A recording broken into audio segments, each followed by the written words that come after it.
আসসালামু আলাইকুম সুপ্রিয় শিক্ষার্থী, ইকবাল সিদ্দিকী স্কুল অ্যান্ড কলেজের পক্ষ থেকে তোমাদের সবাইকে স্বাগত জানাচ্ছি।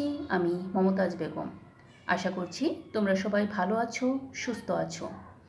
নবম ও দশম শ্রেণীর বাংলা প্রথম পত্রের একটি উল্লেখযোগ্য প্রবন্ধ হল শিক্ষা ও মনুষ্যত্ব। অত্যন্ত চমৎকারভাবে লেখক এই প্রবন্ধে শিক্ষার আসল উদ্দেশ্য এবং জীবনের স্বরূপ তুলে ধরেছেন।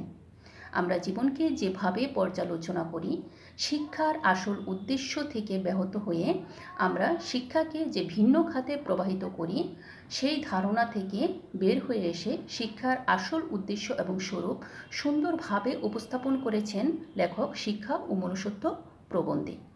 এই প্রবন্ধটি পড়ার পূর্বে তোমাদের যা জানতে হবে তা হলো এই প্রবন্ধের যিনি লেখক তার জীবন এবং পরিচিতি। কেননা যে কোনো রচনা ভালো করে বুঝতে গেলে সেই রচনার যে রচয়িতা তার জীবন এবং জীবন দর্শন সম্পর্কে জানা আবশ্যক। তাই আমার আজকের আলোচনার বিষয় শিক্ষা ও মনুষ্যত্ব প্রবন্ধের লেখক মোতাহার হোসেন চৌধুরীর জীবন ও সাহিত্যকর্ম। তাহলে শিক্ষার্থীরা, চলো আমরা মোতাহার হোসেন চৌধুরীর জীবন ও সাহিত্যকর্ম সম্পর্কে জেনে নিই। মোতাহার হোসেন চৌধুরী একজন বিশিষ্ট গদ্যশিল্পী ছিলেন। তার পরিচিতি ছিল মূলত গদ্যশিল্পী হিসাবে। তাহলে তোমাদের প্রথমে যে বিষয়টা জানতে হবে তা হলো গদ্যশিল্পী বলতে কি বোঝানো হয়েছে। যিনি গদ্য রচনা করেন তাকেই গদ্যশিল্পী বলা হয়ে থাকে। এখন আসো এই গদ্য বলতে কি বোঝানো হয়ে থাকে। সাহিত্যের 5টি শাখার মধ্যে একটি শাখা হলো কাব্য কিংবা কবিতা, আর বাকি যে 4টি শাখা অর্থাৎ ছোট গল্প, উপন্যাস, নাটক, প্রবন্ধ, এই 4টি শাখাই হচ্ছে গদ্য শাখার অন্তর্ভুক্ত। বাংলা সাহিত্যে গদ্যের আবির্ভাব আধুনিককালে অর্থাৎ 19 শতকে।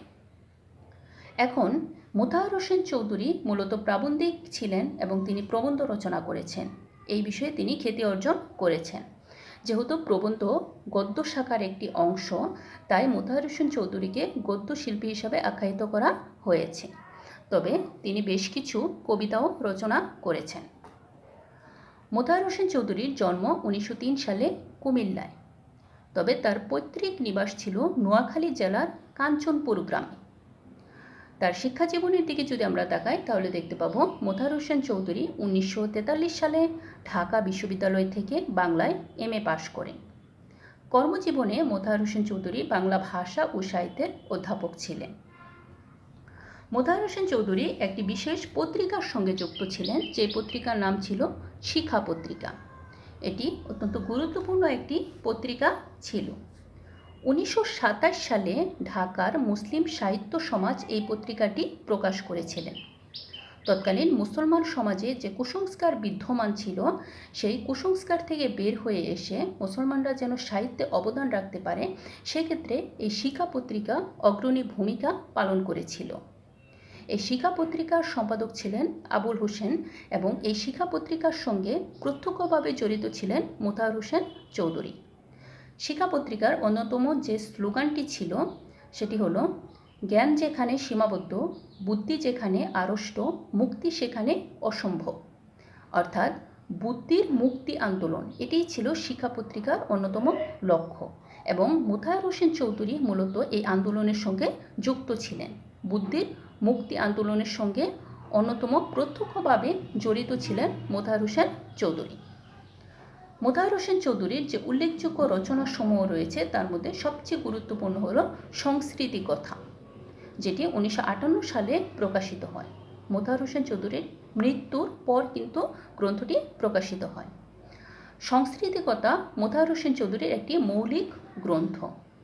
এটি তৎকালীন সমাজে বেশ আলোড়ন সৃষ্টি করেছিল।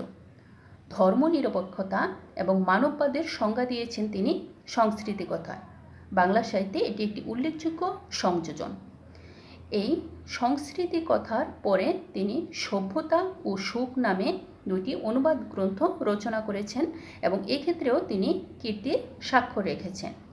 এখানে সভ্যতা ও সুখ, সভ্যতা 1965 সালে প্রকাশিত হয় এবং সুখ যে অনুবাদ গ্রন্থটি আছে এটি 1968 সালে প্রকাশিত হয়।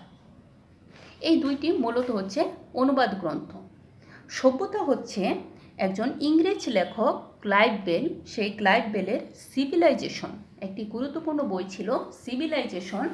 সেই সিভিলাইজেশন গ্রন্থের অনুবাদ হলো সভ্যতা, এবং সুখ হচ্ছে বার্ট্রান্ড রাসেলের একটি বই ছিল, সেই বইটিও খুব গুরুত্বপূর্ণ, কনকোয়েস্ট অফ হ্যাপিনেস। সেই কনকোয়েস্ট অফ হ্যাপিনেস গ্রন্থের অনুবাদ হচ্ছে সুখ। তাহলে মোতাহার হোসেন চৌধুরীর জীবন থেকে তোমরা দেখতে পাও তার যে উল্লেখযোগ্য রচনা সবগুলোই মূলত কিন্তু প্রবন্ধ, একটি অনুবাদ গ্রন্থ আর একটি হচ্ছে তার মৌলিক গ্রন্থ। তোমাদের এখানে যে প্রবন্ধটি সংকলিত হয়েছে শিক্ষা ও মনুষ্যত্ব নামে, এটিও এই সংস্কৃতি কথারই অন্তর্ভুক্ত। মোতাহার হোসেন চৌধুরীর গদ্যে প্রমোদ চৌধুরীর প্রভাব বিদ্যমান। প্রমোদ চৌধুরীর রচনা তোমরা এর আগে পড়েছ, তোমাদের বইয়ে যে একটি প্রবন্ধ আছে বই পড়া প্রমোদ চৌধুরী, সেটি তোমরা অবশ্যই পড়েছ। এবং শিক্ষা এবং মনুষ্যত্ব পড়ার পর তোমরা যদি দুটোকে একসাথে মিলাও তাহলে দেখতে পাবে দুইজনের লেখার মধ্যে একটি মিল খুঁজে পাবে, অর্থাৎ দুইজনের চিন্তা চেতনা এবং লেখার যে ধরন সেই ধরনের মধ্যে একটি মিল খুঁজে পাওয়া যায়, যার কারণে প্রমোদ চৌধুরীর যে প্রভাব সেটা মোতাহার হোসেন চৌধুরীর যে লেখা সেই লেখার মধ্যে বিদ্যমান। মোতাহার হোসেন চৌধুরীর মৃত্যু 1956 সালের 18 সেপ্টেম্বর।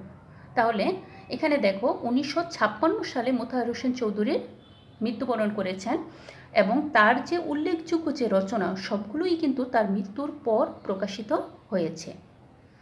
তাহলে আজকের আলোচনা থেকে তোমরা নিশ্চয়ই মোতাহার হোসেন চৌধুরীর জীবন দর্শন এবং সাহিত্যকর্ম সম্পর্কে জানতে পেরেছ। আমি আমার পরবর্তী ক্লাসে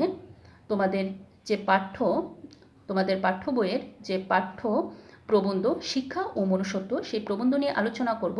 তোমরা এখান থেকে মোতাহার হোসেন চৌধুরীর জীবন এবং সাহিত্যকর্ম থেকে যে তথ্যগুলো আছে সেই তথ্যগুলো অবশ্যই ভালো করে পড়ে নেবে। তাহলে আজকের ক্লাস আমি এখানেই শেষ করছি। ধন্যবাদ সবাইকে।